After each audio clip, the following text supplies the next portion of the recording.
Muy buenas tardes. Bienvenidos a esta clase de mecánica de suelos aplicada, grupo número 2. Hoy es lunes 4 de octubre de 2021. El día de hoy vamos a acabar con mecánica de rocas, el capítulo 2. Entonces, como siempre hacemos, denme unos segundos para que pueda mostrarles la presentación.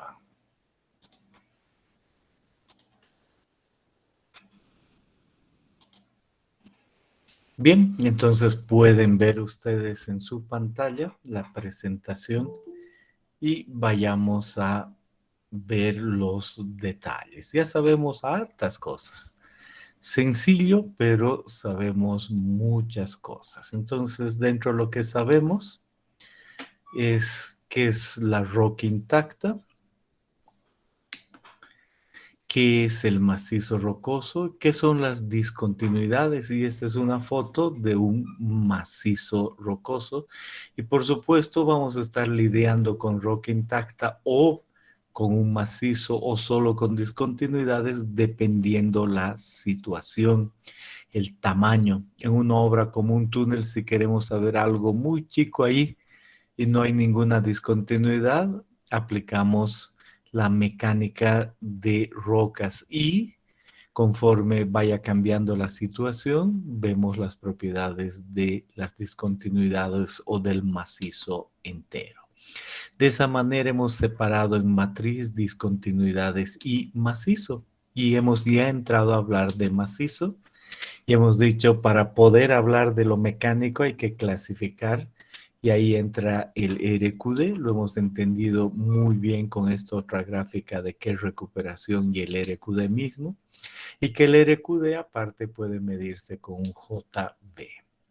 Y luego hemos entrado a la clasificación RMR con todo lo que se necesita, consistente en hacer tablas, en ver las tablas que propone Wieniawski y valorar de acuerdo a al puntaje que tenga nuestro macizo, siempre teniendo en cuenta la relación que hay entre los valores y asignando valores a cada, ¿cómo es el asunto? Característica. Y después de eso hemos dicho, veamos las correcciones. Hemos definido qué es dirección del plano, buzamiento, dirección de buzamiento, y hemos dicho, si en nuestro macizo vamos a hacer un túnel o una cimentación o un talud, hay correcciones que hacer. El macizo mismo ya tiene un RMR intrínseco al macizo, pero si le vamos a hacer alguna obra encima, cambia para que podamos hacer cálculos específicos. Y hemos empezado con los túneles. Hemos dicho, siempre pensemos que esto es paralelo, esto es perpendicular. Si el túnel va ahí y el buzamiento ahí es contra buzamiento, el azul es a favor de buzamiento. Y con eso hemos dicho, lo que hay que hacer es establecer los valores asociados con ciertas características. En el ejercicio 2.11 hemos puesto un túnel con el RMR y hemos dicho, eso resulta en que en cada familia hay un RMR, y hacemos las correcciones de acuerdo a lo que tenemos en el túnel, y para cada familia hacemos esas correcciones. Ustedes han ido de la clase del viernes a la de hoy a practicar este problema, lo han resuelto y posiblemente tienen alguna pregunta, alguna observación, lo que corresponde. Entonces pueden hacer sus preguntas en este momento.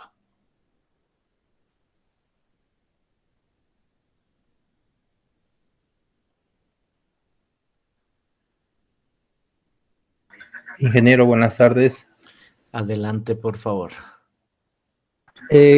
¿Será que me puede aclarar la dirección de buzamiento de la familia 3? Eso no lo entendí un poco. La familia 3 dice, es solo cuestión de ver. Déjenme admitir a alguien más.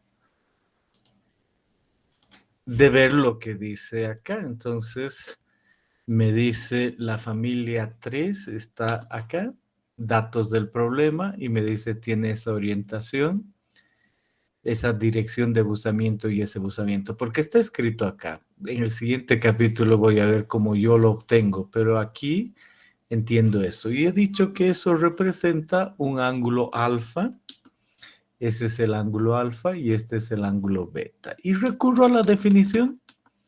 Aquí está. Y digo, ¿cuánto es alfa? Alfa no es nada más que el ángulo entre el norte y la normal. Aquí está el plano, no importa qué dirección tenga, aquí no dice nada, solo que es un plano. Ahí hay una normal y ahí está el ángulo alfa. Y si me diera no la dirección de buzamiento, sino solo la dirección del plano, fuera el ángulo delta. Y de ese, aquí está el buzamiento. Por lo tanto, en este ejercicio digo, a ver, ¿dónde voy a poner mi norte? Mi norte voy a poner aquí. Y me dice 260 grados de alfa. Entonces cuento y digo, ¿qué ángulo representará ese? Entonces digo, de ahí hay 90, luego 180 y luego 270. 260 tiene que ser 10 menos, por lo tanto, bueno, eso es quizá 20, 10 menos ahí.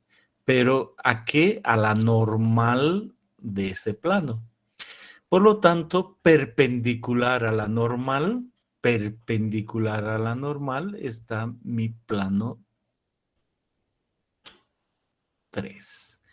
Y esa es la normal. ¿Y con qué buzamiento? Con 60. Y yo le he puesto una flecha ahí para saber que es en ese sentido. Y eso me va a ayudar a ver el túnel. Si el túnel está en este sentido, ¿dónde está el túnel? Si el túnel está en este sentido, ¿dónde está mi túnel aquí? Y el túnel sigue esa trayectoria. Ahora, esta familia, yo tengo que tomar una decisión. Realmente, esta familia va paralela al túnel o perpendicular. Primera decisión.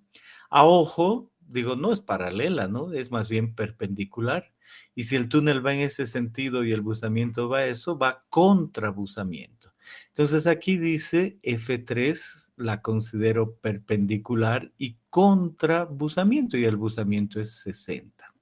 Por lo tanto, en esta tabla, si es perpendicular, entonces quiere decir tabla perpendicular y además contrabuzamiento y adicionalmente me olvidé el ángulo era 60 grados porque es el dato aquí 60, entonces digo perfecto 60 grados está aquí, consecuencia media y por eso en este ejercicio está anotado ahí, ¿dónde es?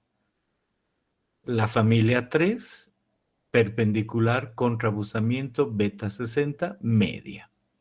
Y luego digo, ¿y ahora qué significará media? Entonces recurro a esta tabla, ¿no? La dada por Wieniawski en túneles, media, menos 5.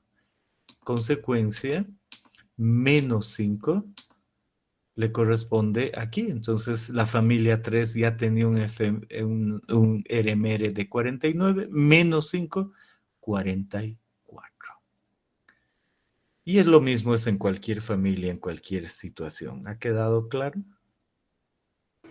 Sí, ingeniero, muchas gracias. Bien. ¿Algo más?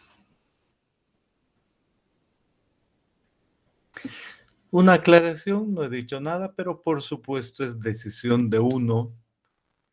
Y si ese es el túnel y esa es la familia, la 1 es muy evidente que es paralela, la 2 es muy evidente que es perpendicular y la 3 se nota que es perpendicular. Habrá unas que uno diga, y ahora es paralelo o perpendicular. Pues no hay regla, ¿no? O sea, uno solo decide eso, si es paralela o perpendicular. Entonces, algunas veces podrá decir, ya sé, si son 90 grados, 45 la mitad exacto, 45 hacia un lado paralelo, más de 45 perpendicular. Puede decir eso, pero también puede decir, eso me pondría, por ejemplo, en estas categorías, si es perpendicular o paralelo, me ponen dos tablas. Y por decir algo, ¿no? Si estoy en este buzamiento de 60, en esta otra tabla, el buzamiento de 60 estaría aquí, en paralelo, y sería muy desfavorable. Entonces, realmente, si estoy a 45 grados en que no sé si es perpendicular o es paralelo, tiene que ser un valor entre lo que dé muy desfavorable y media, ¿no? Entonces tiene que ser algún valor, porque estoy entre ambas, entre muy desfavorable y medio, entre -5 y -7. Y alguien puede decir, bueno, entonces claramente le pongo 12 y vivo tranquilo. Y otro puede decir, no, igual está a 45 grados, le pondré -5, y otro le pondrá algo intermedio. Bueno, por supuesto que es posible, hay que usar el criterio. En su examen, pues pueden agarrar y dicen 45 grados, 44 que sea paralelo, sí, y 46 que sea perpendicular, pueden usar, pero si anotan, puedo elegir cualquier cosa, esto es desfavorable, elegir el promedio me parece más lógico. Por supuesto que no van a tener mal, está bien, ¿no? Se entiende las decisiones que uno toma. Bien, después de eso, va. A ver, déjenme ver algo. ¿Quién ha llegado? Me he olvidado de los que han llegado o no llegado.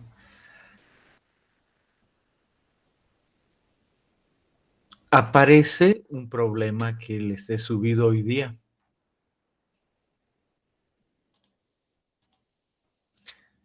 El problema 1.12, que es el último de este capítulo. El problema, no 1.12, 2.12, decía, mire, y es un problema de examen del anterior semestre, pero lo he vuelto ejercicio de esa forma. Entonces, este problema decía, muy fácil, mire, usted tiene un talud en la vida real y su talud, usted ha visto los ángulos y todo y puede representarlo de esa manera. Ese es su talud y tiene un buzamiento. Y ese buzamiento se puede calcular es 65 grados, el ángulo del talud. Y usted ha visto varias discontinuidades, pero hay una que le molesta en especial. Es esta de acá. Porque ya he entendido, y de hecho ya he hallado el esfuerzo tau ahí, porque todo ese bloque se puede deslizar. Y esta en especial, no una más arriba que va a tener menos consecuencia, esta va a ser terrible. Entonces se conoce cuál es esa y van en paralela, entonces se nota ya que no hemos llevado taludes, pero que ahí puedo tener una falla plana, ¿no? Todo ese bloque puede ir a lo largo de ese plano paralelo al talud y eso sería horrible. Entonces de ahí viene y dice, bueno, hay un talud y cuide aquello. Pero ¿sabe qué? Estamos todavía en esta parte de túnel y usted va a meter un túnel ahí. Eso es lo que dice este ejercicio. Va a construir un túnel, no importa cuál sea la altura. Aquí dice si el talud tiene una altura de 15, por decir algo, el túnel va a tener una altura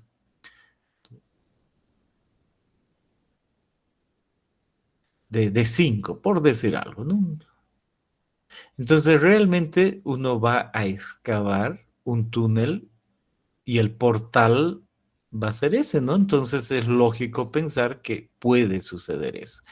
Y este ejercicio dice, piense que este es el talud, aquí, este de acá, y tiene la pendiente en ese sentido. Como estoy dibujando en planta, digo esa pendiente que es 42 grados, no.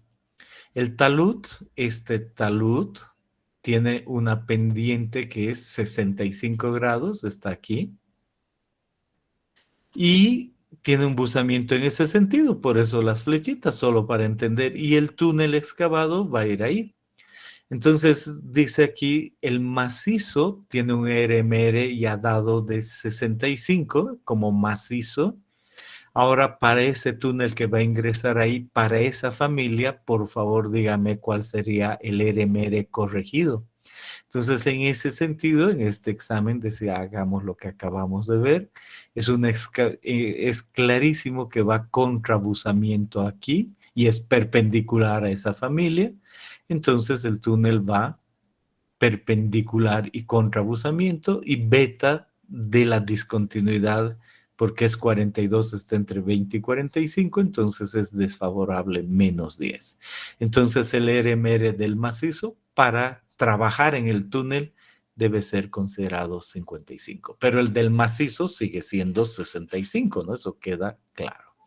Es un ejercicio adicional, limpio, para entender bien de qué trata todo esto. Perfecto. Entonces, después de eso, hemos dicho, y si hay que hacer la corrección en un talud, hay que medir el SMR con esos factores, y esos factores terminan de una tabla y han hecho el ejercicio y han ido otra vez conociendo estos valores, y después pues han ido por el F1, F2, F3 y F4 y han resuelto esto. Entonces, ¿tienen alguna pregunta de su ejercicio? Ese que lo tienen ya resuelto a la mano, ya en PDF. Este es buen momento.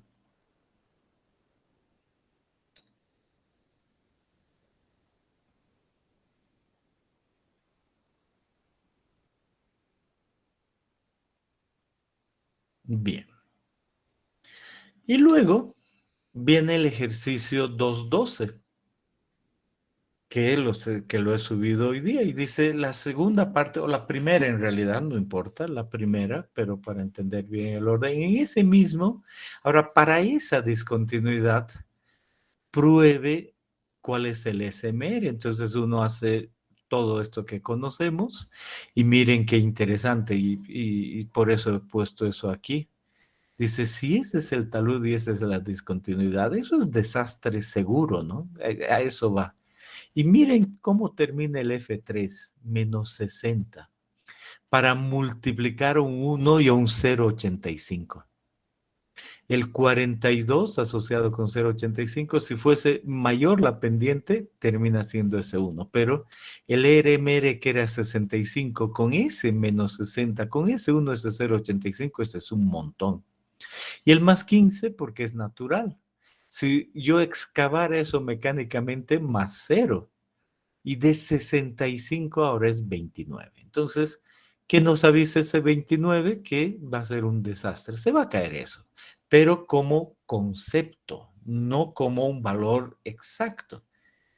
Después vamos a aprender a calcular si realmente se cae, pero la posición esta me dice que va a ser un desastre. Si vuelvo aquí, miren ustedes, y eso no dije, pero utilizo esto, me dice, mire, el SMR ha salido 29, entonces al salir 29 está aquí, y eso quiere decir inestable. Entonces veo aquí la discontinuidad y digo, no, pues esto claro que es inestable, 29. Y eso refleja ese valor. ¿De acuerdo? Esa es básicamente la idea. Y vamos a ver en taludes, y ya les hago un adelanto largo aquello. Este mere también va a estar relacionado con el ángulo del talud que asegure que no haya esta falla, el ángulo que pueda haber ahí, pero vamos a ver después. Muy bien. Entonces, ¿preguntas hasta ahí? Bien.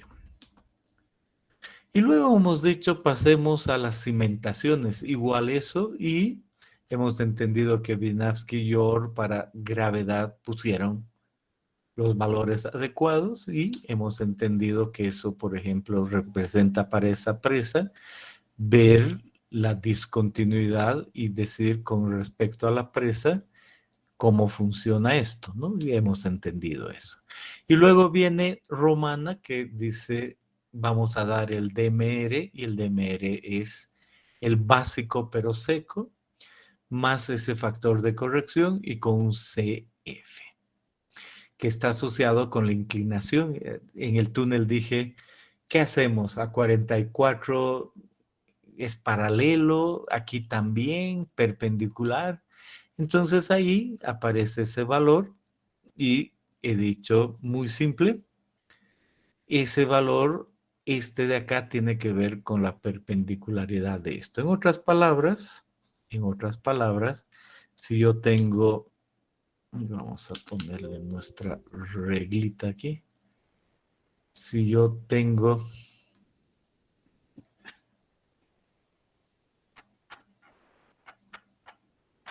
mi sistema de discontinuidades que estoy analizando y viendo cómo influye, ¿no? Eso es lo que tengo ahí. Y en ese sistema de discontinuidades yo estoy viendo que en la base hay una pendiente y digo, esa pendiente está relacionada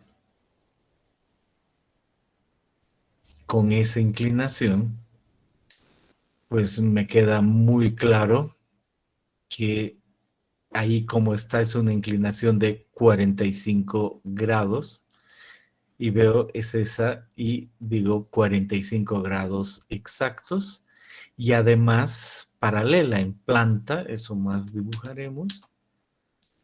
En planta debo pensar, va.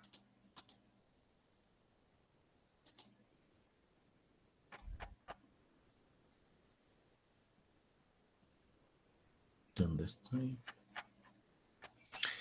Que la presa en planta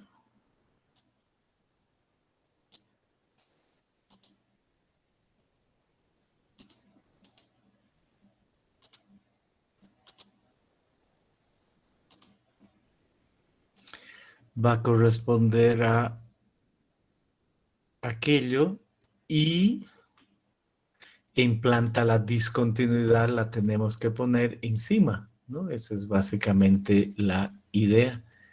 La discontinuidad va encima y movemos un poquito y decimos, la pondremos así en línea segmentada y ahora sí vemos. Entonces la idea es muy clara.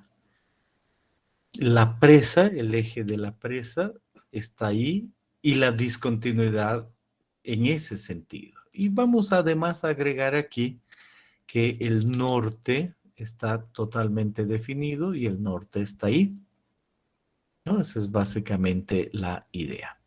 Entonces aquí nos dice, mire, si usted quiere aplicar este valor, siempre se ha aplicado para este caso. Y el CF es definitivamente, en este caso, es un valor de 1, el CF. Y cuando usted ha buscado aquí para presas por ejemplo, gravedad, presas de gravedad, ha visto esos 45 grados y ha visto si era hacia aguas arriba o hacia aguas abajo. Por ejemplo, dice aquí, el caso que tenemos es hacia aguas arriba. Entonces, 45 grados hacia aguas arriba entraría, va, aquí, ¿no? En gravedad, entre 30 y 60 hacia aguas arriba y el factor de corrección -2. Entonces, esto, claramente, esta condición representa una condición -2. Pero, ¿qué pasa si ahora esa discontinuidad ya no es exactamente paralela? ¿Qué pasa si hay una inclinación de la discontinuidad? Y ahí decimos, la inclinación de la discontinuidad la vamos a poner en este sentido. Y vamos a decir, ahí está, y le vamos a poner un otro color. Es la misma discontinuidad, pero inclinada. Y ahora decimos, es esa. Igual que un túnel, decimos, ¿cuánto influye eso? Realmente es importante, la considero perpendicular, la considero paralela. Bueno, lo que dice Romana es, este CF me va a ayudar con eso. Entonces, imagínense que ese es el norte y me dice, calcule un alfa D y un alfa J, tan simple como lo siguiente. Alfa D, dirección aguas arriba, aguas abajo. Dirección aguas arriba, aguas abajo. Entonces uno dice, aquí está mi presa y ya está realmente definida. Entonces yo entiendo cuál es esa dirección aguas arriba, aguas abajo. Entonces si tengo que poner alguna línea, aguas arriba, aguas abajo, tengo que decir, corresponde a una línea en ese sentido, ¿no? Aguas arriba hacia aguas abajo. Y me dice el alfa, entonces como el norte está ahí, en este caso, ese es el alfa D. Perfecto. Y el otro caso me dice, ahora además ve el alfa J, es la dirección de buzamiento de la junta. Entonces digo, ¿cuál es mi junta? Mi junta es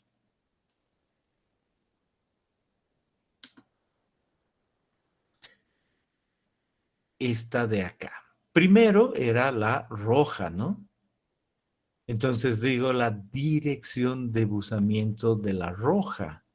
Entonces, esa era la primera, ¿no? Entonces anotaré la normal de la roja y en este sentido, entonces la normal de la roja está ahí, por lo tanto, ese tiene que ser mi alfa J. Y luego la dirección de buzamiento es de la morada. Entonces la normal está en este sentido, hacia aguas arriba. Por lo tanto, la dirección de buzamiento ahora es alfa J. Y lo que me dice esta ecuación es que el CF es 1 menos el seno de alfa D menos alfa J en valor absoluto, todo al cuadrado, y eso es lo que viene aquí. Pensemos para la roja.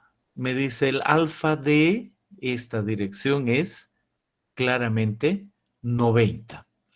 El alfa J es 270, 90 menos de 180, la diferencia. Entonces, ¿cuánto es el seno de 180? 0. Por lo tanto, 1 menos 0, 1. Entonces, CF1. Queda claro que la idea es que esto dé 1. Y conforme va inclinándose, este valor va cambiando y pues veo la influencia. Entonces, en este caso, más que en el caso de túneles, este CF es muy interesante para ver la inclinación y cómo puede influir. Y cuando sea perpendicular, el CF va a ser 0 y eso quiere decir que no influye en el deslizamiento, ¿no? Cuando es perpendicular. Y eso estaba en un ejercicio, en este ejercicio, y lo han resuelto y otra vez igualito que el túnel, pero ahora con la presa han llegado a ese valor con lo que acabamos de decir. ¿Preguntas?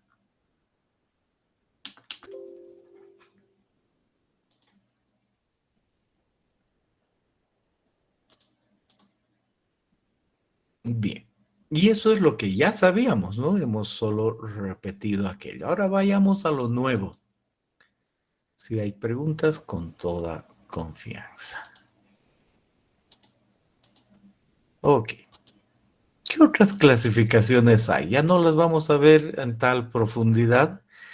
Hay la clasificación de Barton, Lin y Lunde, Barton, Lin y Lunde del 74 y termina con un valor Q, el índice Q expresado así, un RQD sobre un JN, JRJA, JWCRF y con un nombre. ¿Y por qué vamos a ver más rápidamente? Porque ahora no vamos a usar en general, pero la siguiente cuando hablemos de túneles, vamos a darle un poco más de énfasis. Y dice, mire, el RQD es el que conoce. El JN es un índice de diaclasado, el JR de rugosidad, el JA de alteración, el JW un reductor por la presencia de agua. Entonces, mucho de lo que ya hemos visto. Un factor de reducción de esfuerzos. Si uno dice, esto sé que no había en Wieniawski. No esfuerzos en ningún lado, ¿verdad? La clasificación Q involucra esfuerzos. Y uno tiene que ir a unas tablas. No, perdón, me olvidó decir. Y estos factores terminan siendo el factor 1, 2 y 3 y representan el tamaño de bloques, la resistencia de los bloques y la influencia del estado tensional. Eso nos basta decir ahora y que los rangos son otros. Ya no son 5, aquí va de roca excepcionalmente mala a roca excepcionalmente buena con esas categorías que uno ya no sabe de memoria, no importa. Y utiliza tablas de ese estilo, igual que en Wieniawski para hallar. Dice el RQD en tales rangos y ahora el RQD entra en porcentaje aquí. RQD en porcentaje, entonces me dice el RQD en tales rangos y meta en porcentaje. Y luego el JN, dependiendo qué familia tiene, uno dice, tengo 3 familias, el JN 9, nada difícil, ¿verdad? Y así entra con la rugosidad, ya no vamos a ver el detalle, además con la alteración, entra con la presencia de agua, con las condiciones de esfuerzos, por ejemplo, dice, voy yo a trabajar en un túnel que tenga menos de 50 metros. Yo estoy viendo zonas débiles aisladas con contenidos de arcilla o roca desintegrada químicamente y que la profundidad es menor de 50 metros. Entonces el SFR es 5. Así de fácil, no es que hay que calcular grandes cosas. Y termino en la ecuación. No me preocupa mucho más y con la ecuación haya un valor de Q. Así de rápido. Pero quizá tengan alguna pregunta antes de que pasemos al GSI. Vamos a ver en túneles. Ahora sepamos que existe. Bien. Y luego aparece la clasificación, como dice aquí en chiquito, de Hook y Marinos del 2000. Y tiene el nombre Índice de Resistencia Geológica GSI. Le diremos GSI. ¿Y qué dicen ellos? Dicen, mire, si usted tiene su macizo en estas características, aquí hay unos valores. Esa es la estructura del macizo. Y aquí está la condición de las discontinuidades o de cada discontinuidad o de la más desfavorable. Y dice, si es muy buena esa condición, entonces está aquí, y si es muy mala aquí. Entonces uno puede decidir y dice, a ver, yo estoy realmente aquí, mi macizo me dice que estoy aquí, punto medio, y además mis discontinuidades están acá, entonces uno aquello, y resulta que estoy en ese punto. Y miro el GSI, en ese caso el GSI está entre 40 y 50, entonces claramente ese macizo tiene una clasificación de 45. Entonces digo, interesante. Y veo de qué valor a qué valor va el GSI. Digo, aquí está 1050, aquí 90, 95, 100. Igual que el RMR. Por eso, mucha gente dice, el GSI o el RMR son lo mismo. Hay artículos que muestran que la diferencia entre el RMR 89 y el GSI es 5, pero hay otros artículos de Wieniawski que dicen eso es porque se ha incurrido en un error al leer la tabla y la continuidad. Entonces nosotros, si bien, escuchen bien, si en su vida profesional quieren tomar esa diferencia de 5 está bien, pero nosotros en este curso vamos a decir el GSI es lo mismo que el RMR, una vez que uno ha hallado el valor, ¿no? A eso me refiero. Entonces, si uno dice, he usado esta tabla y el GCI es 45, el RMR va a ser 45. Si he utilizado la tabla de Wieniawski y me ha salido 45, el GCI es 45. Para nosotros, acuérdense que hay una relación de 5 de diferencia según algunos autores, pero nos va a bastar eso a nosotros y tranquilísimos. Bueno, pero ¿qué está en el fondo? Aquí he dicho un punto ahí, otro punto ahí. Veamos eso. Aquí dice, entra esto que está en inglés, que es la valoración por la condición de la superficie, el SCR. Y este otro lado está la valoración de la estructura, el SR.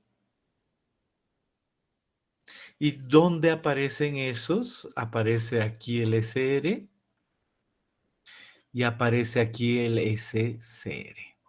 Entonces agrandemos. Entonces para llegar a los puntos que les dije, uno ahí y otro ahí, hay que distinguir que eso es SR y esto es SCR. Entonces veo esta tabla y digo, creo que no está tan difícil. Conozco el JB. Si digo el JB es 13, por citar algo, 20, no sé, cualquier cosa, entonces digo, ahí está el 10, aquí el 20, voy a imaginarme que sea 10 el JB, subo aquí, llego a ese valor y ¿cuál es el SR? 50. Listo, entonces digo, aquí está, los valores 100, 50, realmente era este específico. ¿Con qué? Con el JB. Entonces, a partir del JB, yo sé el tipo de roca que hay aquí. Lógico, ¿no? O sea, el saber si es este o este en cuanto a la estructura del macizo, tiene que ver con el JB. Por eso ese punto tiene que ver con esa gráfica y listo. Y esta otra, me dice, es una condición asociada con las juntas, ¿no? ¿Se acuerdan? Con las juntas. Y me dice, por eso, aunque está en inglés, no me preocupo, rugosidad, alteración y agua. Entonces uno dice RRRW y ahí veo y dice, muy rugosa, rugosa, ligeramente, etcétera. Entonces, igual que antes, yo veo la rugosidad y elijo entre esos parámetros, veo la alteración, elijo aquello y si hay agua, elijo aquello. Y sumo.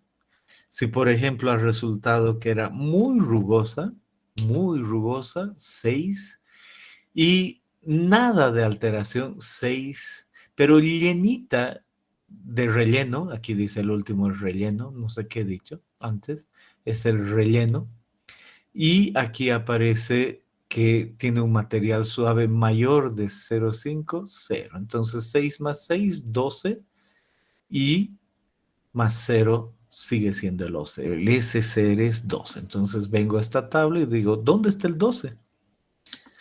Aquí. Entonces realmente es este punto 12 con este 50 para el ejemplo que he dado y estoy aquí.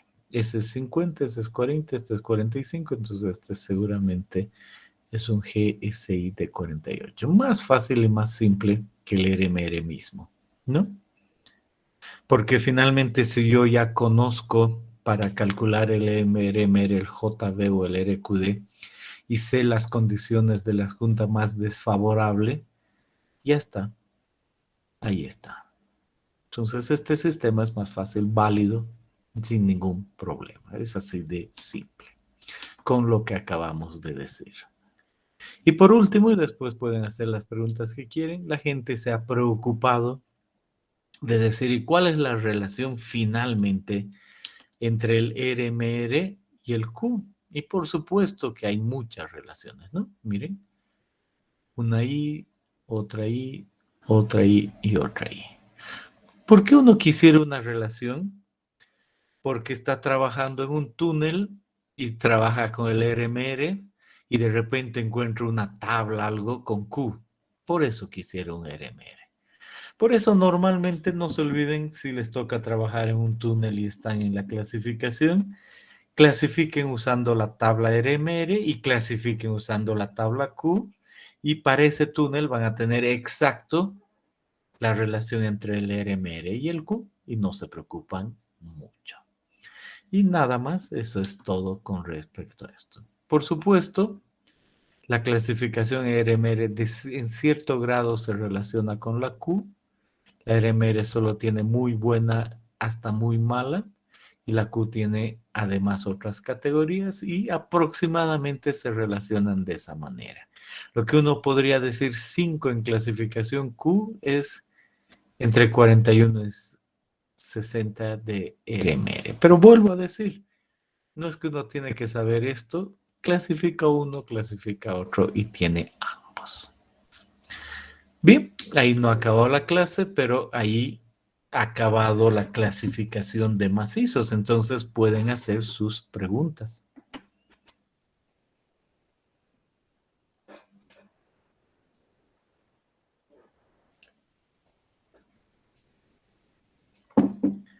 Bien, con eso sumerjámonos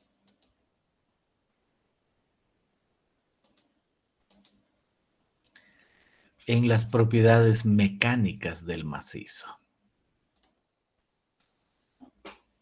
Entonces ya sabemos cómo clasificar y ahora seguro que vamos a usar eso en propiedades mecánicas. No nos olvidemos que estamos en macizo rocoso, puede haber un túnel, puede ser un talud y estoy considerando todo. ¿Cuáles son las propiedades ahí?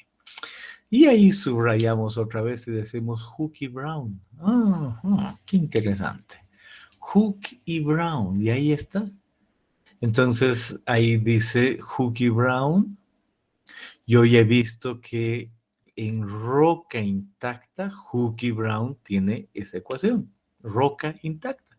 Y he dicho sí, la resistencia la he repetido varias veces, 0,51 aquí, ¿no? Pero ahora dice, vamos a ver Hooke y Brown en el macizo.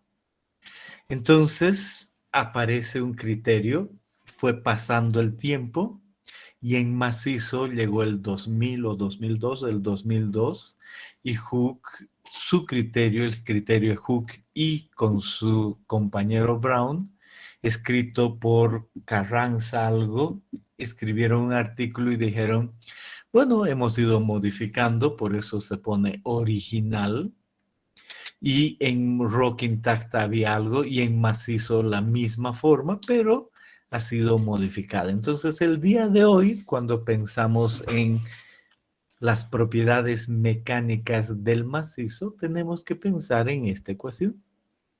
Y decimos idéntica a la de roca intacta, solo que ahora el eje 1 idéntico, el eje 3 idéntico, la resistencia a la compresión de la roca intacta idéntico.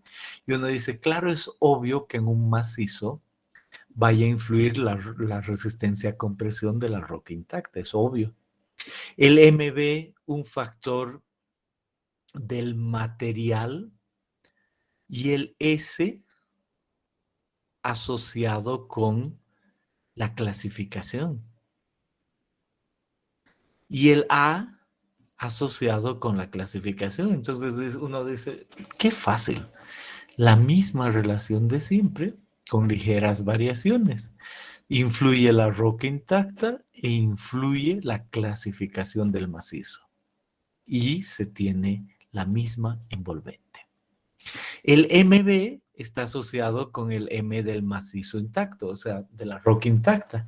Si, por ejemplo, es una lutita, si mal no recuerdo, no lutita, una limolita, el MI es 9. Entonces depende del tipo de roca. Y aparte, para el macizo dice, depende de un GCI y depende de un valor de D. Ese D el día de hoy, en este momento, en unos minutos lo vamos a modificar, pondremos 0 y digamos, ¿qué será D? Pero si pongo 0, es GSI menos 100 sobre 28. En otras palabras, pasar del MI al MB representa clasificar el suelo. ¿Y qué era el GSI? El parámetro de clasificación de Hooke y Brown. ¿Y qué pasa si nosotros en este curso le ponemos el RMR? Está bien, Está perfecto. Entonces sale el MB. Y estos valores otros S, el que entra aquí y el que entra ahí, dices clarito, si D pongo 0 está listo, S es eso, y A, si pongo ahí eso, está ahí. En roca intacta termino con un medio. Si el G6 es 100, entonces aquí este valor termina siendo un medio. Perfecto. S, si el G6 es 100, 100 menos 100, sobre 9 exponente, eso termina siendo 1, creo. Entonces está bien, estamos tranquilos. Muy bien, entonces decimos, ya está. Qué interesante cómo con la clasificación y sabiendo algo más podemos trabajar en rocas. Por supuesto, igual que en el otro sistema, igual que en roca intacta, empiezo a poner 0 a 1 y digo si la resistencia lateral es 0, la compresión del macizo, ya del macizo, es la compresión de la roca intacta por S a la A. Entonces digo, claro, estoy hallando las propiedades mecánicas ahora del macizo tan fácil. Con razón he pasado tanto tiempo en esto. Y martillo Schmidt, triaxial, um, carga puntual, compresión uniaxial y tengo ese valor. Ahora, con la clasificación, hallo el S, hallo el A y tengo la resistencia a la compresión del mismo macizo, utilizando el mismo criterio, ¿no? En otras palabras, si a ese valor le pongo 0, despejo, etcétera, etcétera, me sale eso. Y la tracción del macizo, aquí está la tracción del macizo, el valor de S, que depende GCI, de la compresión de la roca, y el valor MB, y ya está.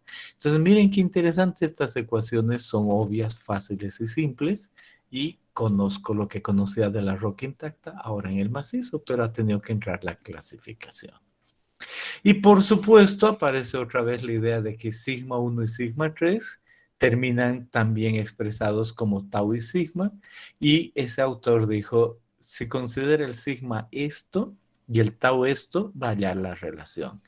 Pero miren con calma, aquí dice d sigma 1 sobre d sigma 3, d sigma 1, d sigma 3, y haga que este d sigma 1 dependa de m, y dependa de ese y dependa de la clasificación y de la roca intacta, y ahí tiene la relación para un sigma con esos parámetros, y para un sigma 3 y un sigma 1 le corresponde un sigma, no, para un sigma 1 y un sigma 3, para un sigma 3 va a poder hallar lo normal y además tau. Eso es lo que dice ahí. Por lo tanto, resumiendo, en macizos, sigma 1 sobre sigma 3 tiene la misma relación que ya conozco de la roca intacta, pero la roca ligeramente diferente. Aquí aparece 1 en roca intacta y se convierte en tau en función de sigma, igual con esa ecuación que acabamos de ver, y para un punto en especial, si paso tangente, aparece un C y un phi en roca intacta, y para el macizo, acabo de ver la relación. Y para el macizo me persigue Mort-Coulomb. Como ingeniero me va a perseguir siempre. Y para el macizo, puedo decir sigma 1 y sigma 3. ¿Se acuerdan que hemos visto también para la roca intacta? Hooke y Brown aparece ahí. Y para el macizo, el criterio de Mort-Coulomb también está. Y una es esta y la otra es esta. Pero C y Phi son del macizo. Y noten aquí que uno tiene un valor para comparación y dice en ese rango, hasta un sigma 3 máximo se puede hacer esa comparación. Y igual que en la roca intacta, ¿se acuerdan que hemos visto con más calma y hemos dicho una y otra? Bueno, aquí es lo mismo, la ecuación de Mort-Coulomb y la de Hooke y Brown, y todo idéntico, comillas idénticos, la diferencia que es el macizo, y estos parámetros son ligeramente diferentes, y ahí está la relación, ambas funcionan, para un sigma 3 máximo. Y en ese criterio se puede calcular el C y el phi con esa ecuación, un poco larga, pero uno dice A he visto, MB he visto, y el sigma 3 aquí me dice que es el máximo entre sigma CI, y el máximo era este de aquí, entonces entre sigma CI aparece, entonces si yo establezco que este valor es conocido, y digo, para este sigma 3 máximo, para ese valor, puedo calcular una y otra con esa y esa relación. Eso es lo que me dice aquí. Puedo hallar el C y el phi para ese rango de sigma 3 con esas ecuaciones medio largas, pero nada que temer.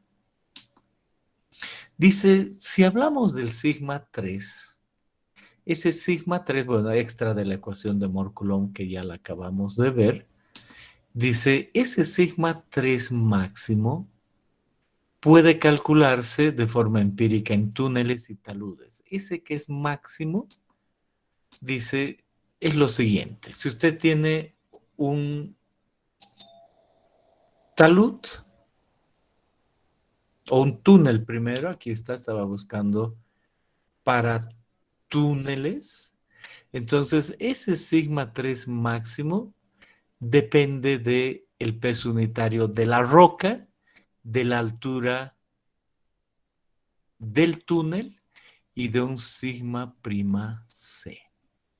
Y uno busca atrás y dice, a ver, ese sigma prima C, me lo ponen aquí. En la relación de Mohr-Coulomb depende de C y de phi. Y en esta otra, ese sigma C depende de sigma C de MB, MB, A, MB, SA. Conozco en cualquier caso. No importa que sea, ¿no? O sea, realmente entiendo. Y dice, no me preocupo, encuentro ese valor de sigma CM y realmente con el valor de sigma CM puedo yo estimar el sigma 3 máximo. Y hay una relación en túneles y un autor ha dicho en esos túneles es solo cuestión de calcular el sigma CM, utilizar el gamma y el H, la altura del túnel a la superficie, un 0,47 menos 0,94 otra vez, y ahí uno puede calcular ese sigma 3 máximo, y a partir de eso sabe los parámetros. Y si no es un túnel, la otra opción es que uno tenga un talud.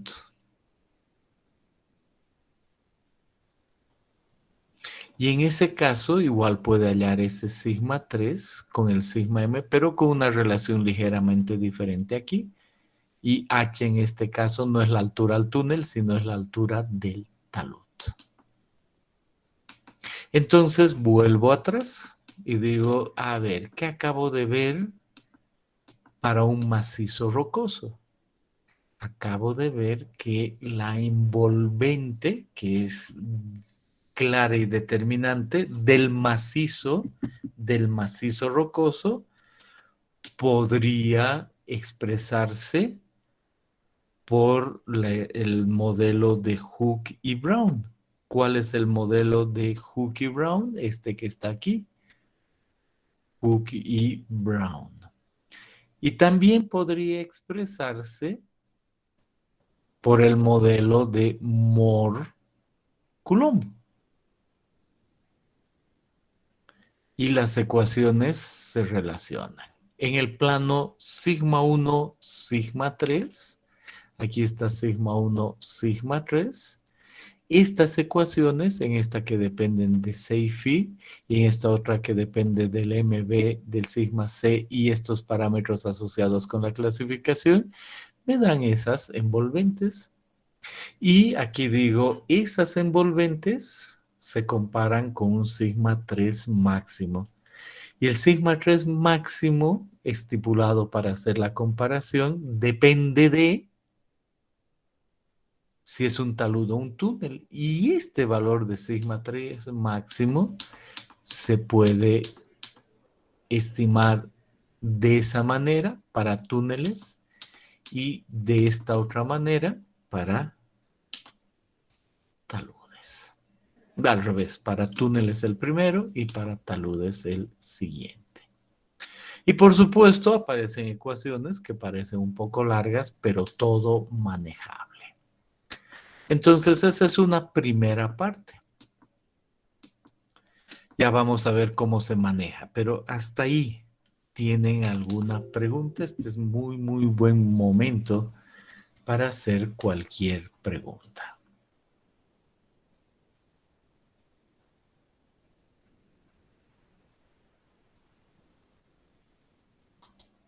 Bien.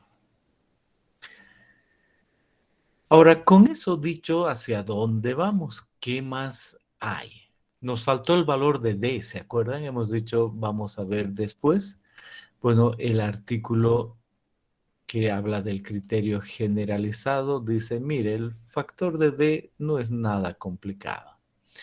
El factor de D, vamos a leer en ese artículo que está en su texto, dice, depende de la alteración del macizo rocoso. Dice, la experiencia en el diseño de taludes en grandes rasgos a cielo abierto ha mostrado que el criterio de Hooker-Brown para macizos rocosos in situ no alterados D igual a 0 da lugar a parámetros de resistencia al macizo considerados optimistas. En otras palabras, lo que les he venido diciendo. Si yo tengo un macizo, nadie lo ha tocado, y voy a ver el RMR de ese macizo. Ahora quiero hallar la resistencia del macizo, utilizo Hooker-Brown y digo, nadie lo ha tocado, el macizo está intacto, intrínseco. Entonces utilizo D igual a 0. Pero cuando voy a trabajarlo, afecto el macizo. El mismo macizo, cuando yo le hago un túnel, o el mismo macizo cuando yo corto el talud, ya cambia sus propiedades. Aunque quede, comillas, el mismo macizo, ¿no? Entonces me dices, esa alteración en el macizo entra como D igual a 1, lo máximo. Entonces, ese D, el que aparecía antes, es 0 cuando el macizo es natural, no lo estoy tocando, pero cuando lo estoy tocando para hacer un taludo, para hacer un túnel, la propiedad de resistencia cambia. Y ese D puede ir entre 0 y 1 en estos parámetros. Entonces es fácil, dice aquí, mire, este es un túnel y antes de hacer el túnel había un valor de RMR, un valor de GSI y la resistencia de ese macizo venía dada por Hooker-Brown con D igual a 0. Ahora usted ha hecho ese túnel y realmente ha volado bien, o ha hecho con tuneladora y le ha salido algo así, ha hecho un excelente trabajo. Entonces no se preocupe, no ha cambiado las propiedades, son las mismas después de hacer el túnel. Para cualquier cálculo que quiera hacer, usa la misma ecuación, eso es lo que quiere decir D igual a 0. Pero sabe que si realmente ha utilizado otros criterios, entonces puede utilizarse otros valores. Vamos a ver, por ejemplo, aquí uno mira esa foto y dice, no, aquí no está tan bien. Se nota que al volar han quedado diferentes porciones, ¿no? Como dice aquí, una voladora de muy mala calidad en un túnel en roca competente con daños locales severos, ¿no? Se nota. Entonces ahí ya no puede pensar que la roca va a tener la misma resistencia, ya no tiene la misma envolvente. Ya en la ecuación hay que poner D08. D08, no 0, sino 0,8. Y lo mismo si tiene un macizo, pero ahora tiene un talud. Entonces ahí básicamente dice cuando vuela bien 0,7, cuando vuela mal 1. O sea, cuando vuela bien, igual afecta a la roca 0,7. Cuando vuela un desastre 1 y las propiedades van a cambiar. O cuando hace excavación mecánica, o sea, utiliza tractores y ahí aparece la idea de excavación mecánica 0,7. Cuando está en una cantera, ponga 1. Bueno, esa es básicamente la idea. Entonces, ese es el valor de D que entra en la envolvente. ¿Les ha quedado claro alguna pregunta con relación a este valor de D y cómo usarlo en esta ecuación? 0 cuando no hay nada cambiado y 1 cuando ha cambiado totalmente. Y depende de la obra, hay una referencia para poder estimar esos valores de D. Perfecto. Y después Hook y Brown dicen, y por supuesto yo también puedo hablar de la deformación de macizos. Yo puedo poner un EM y en función del sigma 6 y del GSI. Pero cuando sigma 6 es menor que 100 es esto, y para cuando sigma 6 es mayor que 100 es eso. Y digo, pero ¿qué complicación tiene eso? Ninguna. Entonces, así como he hablado de resistencia, puedo hablar de deformación en base a la clasificación. Y finalmente, uno dice, ecuaciones tan largas, ¿alguien habrá hecho un programa? Sí, la respuesta es sí. Vamos a ver el programa en un ratito, ya se los he subido, es el Rock Lab. Y utiliza el criterio de rotura generalizado para hallar lo que acabamos de decir, esas ecuaciones largas en un programa. Pero antes de ver el programa, solo digamos consecuencia. Realmente hay que pensar en criterios de rotura en macizos y datos necesarios para su aplicación. Y de ahí viene la idea de que uno puede utilizar varios criterios, pero en el fondo, solo quiere decir piense en lo que tiene. ¿Es intacto? ¿No? ¿Es un macizo? ¿Está estratificado? Cosas de ese estilo. Y conforme veamos túneles y veamos taludes, ya se va a entender esto, ¿no? El día de hoy no importa mucho.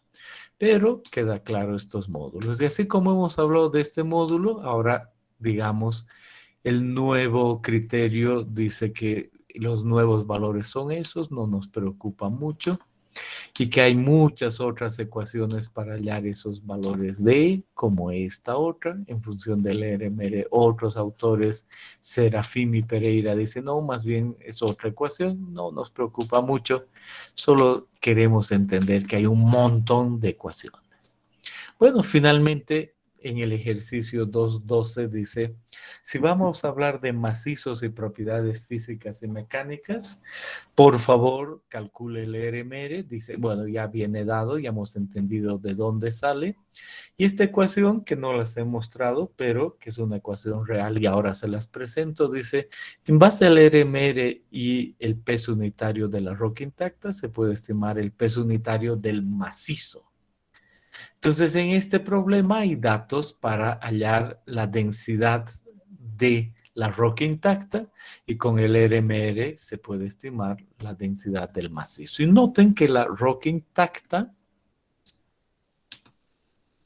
tiene un valor de 23 kilonewtons por metro cúbico en este problema y con el 65% de RMR o 65, el peso del macizo es menor. Y es obvio por qué, ¿no? Entre juntas y otras, el macizo pesa menos que la roca intacta. Y la ecuación está aquí. Es así de fácil, es esa. Parte del ejercicio para que vean cómo utilizarla.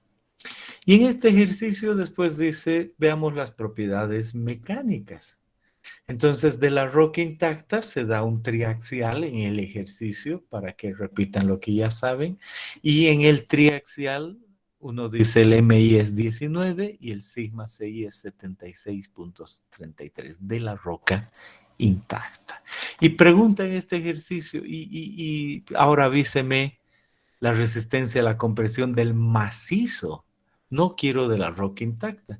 Entonces uno dice, la ecuación es la de Hook y Brown y ahí está esta relación que les he mostrado de la resistencia a la compresión con esos factores. Uno busca en su formulario SIA y en lugar de GSI pone RMR 65 y listo. Allá la resistencia a la compresión del macizo rocoso. ¿Cuál era de la roca intacta? 76 megapascales. En estas condiciones, con ese RMR, con el valor de D, que no me acuerdo cuánto es de este caso, bueno, pero es un valor, y ahí uno obtiene que del macizo resiste no 76, sino 10, 11. Está bien, esa es la idea y esa es propiedad del macizo. Y por supuesto, igual uno puede hallar el E del macizo. Entonces depende del ERMR y entonces halla el E del macizo con estas ecuaciones. Esa es la idea en cuanto a las propiedades mecánicas del macizo. Pero en el fondo es todo cuestión de utilizar el programita. Veamos cómo, pero antes de que cierre la presentación y muestre otra pantalla, ¿tienen alguna pregunta?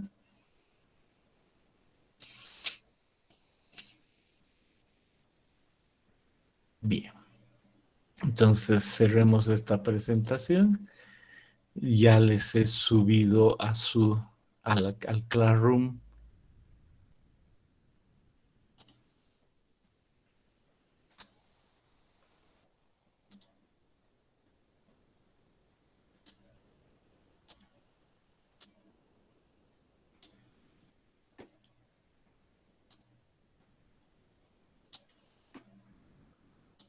el programa para que lo corran ustedes mismos. Ahorita vamos a ver corriendo este programa qué es lo que uno ve y cómo se trabaja. Es muy fácil y no se olviden que las ecuaciones son largas, pero con el programa las reducimos.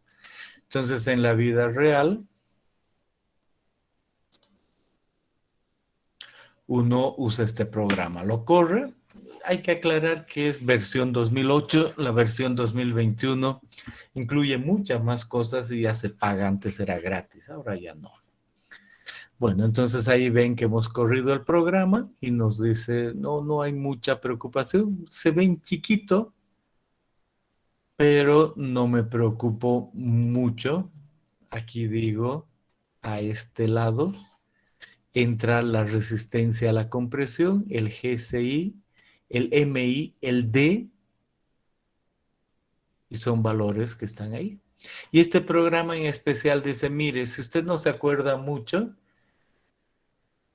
aparece esa tabla, y en esa tabla lo único que dice es, de acuerdo a un criterio de campo, puede usted estimar las resistencias, y dice, si por ejemplo yo con un martillo de geólogo fracturo lo necesario y este es el tipo de roca, entonces la resistencia está en ese orden, entre 50 y 100, y aquí abajo me dice 75.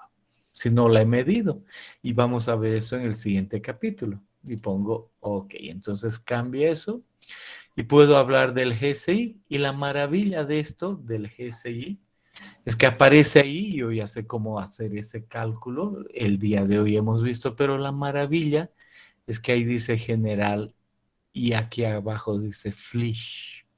Y uno normalmente no le da importancia, pero en la vida real, en nuestras montañas, uno ve y encuentra este tipo de rocas. Voy a tomar, por ejemplo, esto. Uno dice, veo esto en mi túnel, en mi talud, y se trata de limolitas con lutitas y algo de areniscas. Entonces uno dice, esta debe ser la arenisca y el resto, lo que estoy hablando, es muy posible. O a veces encuentro eso, H, o a veces A. Entonces digo, de la vida real, entonces es posible que yo tenga este caso de aquí, y me dice, para este caso especial, cuando se tiene esa combinación, utilice 33. Entonces uno dice, excelente, 33, OK, y pongo 33. Esa es una tablita adicional que sepan que existe. Y bueno, y después de encontrar todos esos valores, uno dice, quiero saber el D, y aquí está lo que hemos visto. Dice, si estoy en este caso, o en este, ¿no? Y aquí estoy en taludes, entonces pongo los valores adecuados. Digo, estoy en, por ejemplo, ¿no? Un talud, y estoy con voladura pobre, entonces D es 1, y le digo D aparece 1, le pongo OK, y ya está listo. Y miren, ahí van cambiando las envolventes porque es lo que me permite hallar. Y si bajo, llego aquí y me dice, mire, en el caso que estoy viendo de taludes, pues aquí está el sigma 3 máximo que me lo ha calculado con esa ecuación.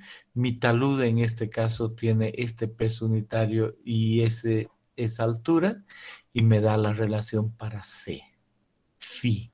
Entonces así puedo pasar de criterio a criterio con esas ecuaciones largas que he visto ahí.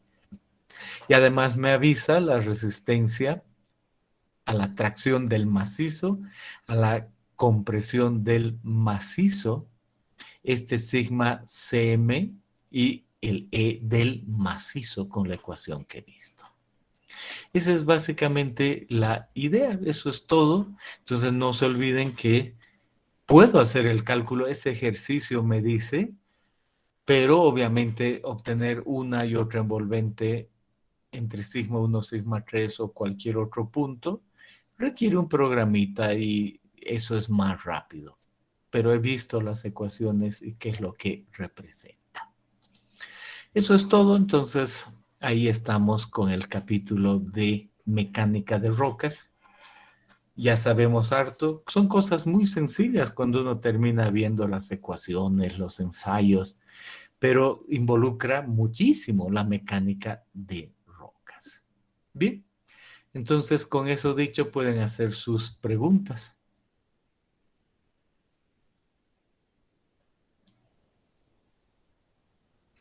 Bien, entonces solo un par de cosas más. Esta semana hay inscripción en el WebSys. Entiendo que todos pueden salir, entrar, ir, volver. Y que el siguiente lunes llega nuestra planilla oficial y a la última.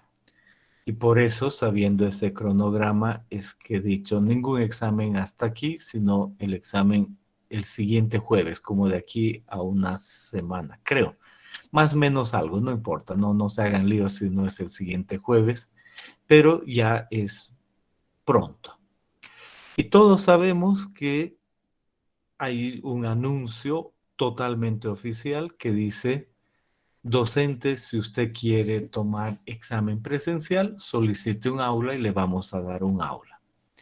Entonces yo personalmente todavía no he elegido, no he decidido aquello. De lejos tengo más control sobre un examen cuando es presencial. Todos sabemos por qué. Pero a la vez todavía no ha pasado la pandemia, ¿no? Eso también queda claro. Entonces todavía no he decidido, tengo esta semana para hacerlo. Y estén listos, les voy a avisar. También sepan que antes del examen hay un registro. Muchos de ustedes ya conocen de suelos 1 y suelos 2 ese registro. Los que no se preocupen. Es una tarea y en esa tarea ponen su nombre, dicen yo regístreme y tienen que revisar si cumplen los requisitos, revisar si han entregado los ejercicios o no, si han venido ustedes mismos, es decir, cumplo. Si cumplo los requisitos, pueden dar el examen y después se comprometen. No voy a copiar, no voy a esto, el otro, que tienen que comprometerse antes. ¿Ok?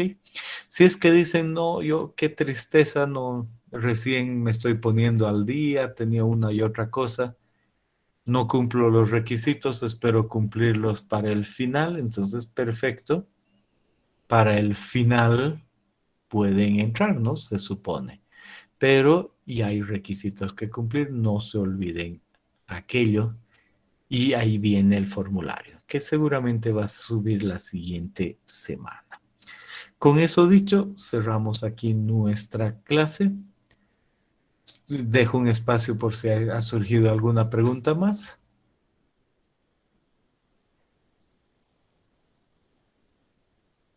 Bien, entonces nos vemos el jueves. Tengan una buena semana.